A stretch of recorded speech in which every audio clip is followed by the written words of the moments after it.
नमस्कार साथियों, आपका स्वागत है आपके अपने YouTube चैनल संस्कार चैनल पर। आज हम सब बात करने वाले बेसिक नॉलेज जो कि ये टीचिंग सब्जेक्ट में काफ़ी इम्पॉर्टेंट है। लक्ष्य एवं उद्देश्य में अंतर। विद्यालय पाठ्यक्रम में कोई भी विषय स्वयं में साध्य के रूप में प्राप्त नहीं करता। इसको कुछ महत्वपूर्ण लक्ष्य तथा उद्देश्य को ध्यान में रखकर प्रस्तावित किया जाता है। हमें यह निर्धारित करना पड़ता है कि बच्चे इसमें क्या सीख सकते हैं, क्या कर सकते हैं तथा इसके ज्ञान पर क्या बन सकते हैं, वे ऐसा क्यों करना चाहते हैं। अतः शिक्षण कार्य लक्ष्य के अभाव में सुचारू रूप से संचालित नहीं किया जा सकता। इस संबंध में बीडी भाटिया का कथन उल्लेखनीय है।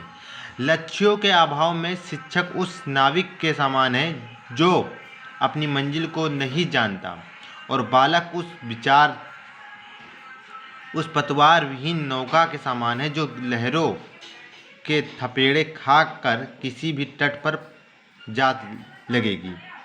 शिक्षा समाज की आधारशिला है। आधुनिक शिक्षा में बालक को अत्यधिक महत्व प्रदान किया जाने लगा है। इस कारण शैक्षिक लक्ष्यों के निर्माण में उसकी आवश्यकताओं, रुचियों, क्षमताओं आदि का भी ध्यान रखा जाने लगा है। समाज यह निर्धारित करता है कि क्या प्राप्त किया जाना चाहिए। शिक्षक यह निर्धारित करता है कि क्या प्राप्त किया जा सकता है। इनसे निकला हुआ परिणाम ही शैक्षिक लक्ष्य होता है। अतः शिक्षा के लक्ष्यों के निर्धारण नागरिक, शिक्षक, छात्र तथा जीवन दर्शन है। यद्यपि शैक्षिक लक्ष्यों के निर्धारित में समाज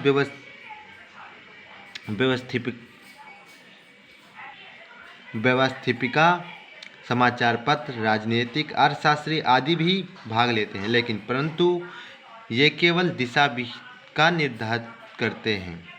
लक्ष्य व्यापक होता है जिसे प्राप्त करने में अधिक समय लगता है। लक्ष्य आदर्श पर आधारित होता है जिसे प्राप्त करने में विद्यालय के समस्त पाठ्यक्रमीय एवं पाठ सहगामी क्रियाएं सहायक होती हैं। कार्टर बी गुड के अनुसार लक्ष्य पूर्व निर्धारित साध्य है जो किसी भी कार्य क्रिया का मार्गदर्शन करता है।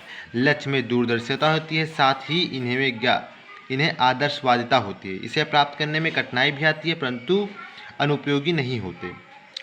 वेस्ले के अनुसार तारांगण उपयोगी है यद्यपि नाविक युद्ध तक कभी नहीं पहुंचता, अतः लक्ष्य सदैव प्राप्त नहीं होता। उद्देश्य को परिभाषित करते हुए कार्टर भी लिखते हैं, उद्देश्य वह मापदंड या उद्देश्य है जिसको छात्र द्वारा विद्यालय क्रिया को पूर्ण करके प्राप्त किया जाता है। कार्टर ने आगे लिखा है, उद्देश्य छात्र के व्यवहार में इच्छित परिवर्तन है जो विद्यालय द्वारा पथ प्रदर्शित अनुभव का परिणाम होता है। इस प्रकार उद्देश्य में लक्ष्य की अपेक्षा वैरिकता अधिक होती है। इसको प्राप्त करने का दायित्व शिक्षक के कंधों पर होता है। तो इसका मतलब है लक्ष्य और उद्देश्य में अंतर यह है कि लक्ष्य पूर्व निर्धारित तत्व है और उद्देश्य उससे छोटा है। जैसे लक्ष्य को प्राप्त करने के लिए विभिन्न छोटे छोटे उद्देश्य बनाए जाते हैं, और लक्ष्य व्यापक होता है और उद्देश्य छोटा होता है, उससे छोटे छोटे क्रमों में बना होता है। लक्ष्य को प्राप्त करने में अधिक समय लगता है और उद्देश्य तो शिक्षक के द्वारा ही प्राप्त किए जा सकते हैं। लक्ष्य ये नहीं है कि हमेशा प्राप्त ही हो, लक्ष्य प्राप्त भी हो सकता है और नहीं भी प्राप्त होता है, और उद्देश्य प्राप्त किए जा सकते हैं, और उद्देश्य को प्राप्त करने का उत्तरदायित्व शिक्षक पर होता है। तो ये कुछ लक्ष्य और उद्देश्य में अंतर थे। अगर आप सभी को चैनल अच्छा लगा हो तो प्लीज़ चैनल को लाइक, सब्सक्राइब और शेयर कीजिए। हम आपके डेली क्लास आते हैं, हमारे टेलीग्राम से भी जिसका लिंक हम डिस्क्रिप्शन बॉक्स में दे देंगे। Thanks for watching.